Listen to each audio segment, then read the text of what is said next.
Hello बच्चों, let's see the question. The question says that sodium and copper have work function 2.3 electron volt and 4.5 electron volt respectively.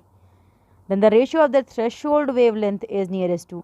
So हमें यहाँ पे work function का ratio दे रखा value दे रखी है. 2.3 electron volt है sodium की, 4.5 है कॉपर की.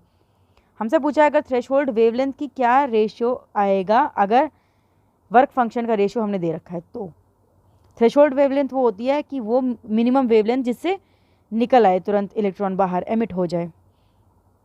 सो निकाल लेते हैं. वर्क फंक्शन का फॉर्मूला होता है hc/λ. यहाँ पर h है प्लैंक्स कांस्टेंट, c है स्पीड ऑफ लाइट, दोनों ही यहाँ पे कांस्टेंट हो गए. यानी w यानी वर्क फंक्शन इन्वर्सली प्रोपोर्शनल है लैम्डा के. तो अगर हम रेशो निकालेंगे W1/W2 यानी सोडियम या कॉपर लिख लेते हैं. सोडियम और कॉपर की बात करेंगे तो सोडियम और कॉपर का रेशो आएगा lambda of copper upon lambda of sodium, क्योंकि इन्वर्स प्रोपोर्शनलिटी है.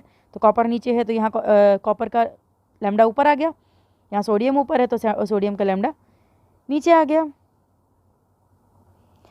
वैल्यूज पुट कर देते हैं.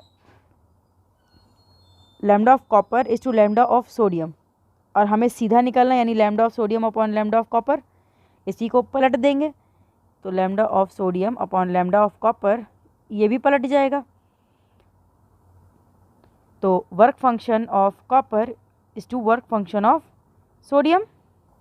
वैल्यूज पुट कर देते हैं. W ऑफ कॉपर है 4.5, सोडियम का है 2.3, नियरली 2 के इक्वल आता है. तो 2:1 का रेशियो हमारा आ गया.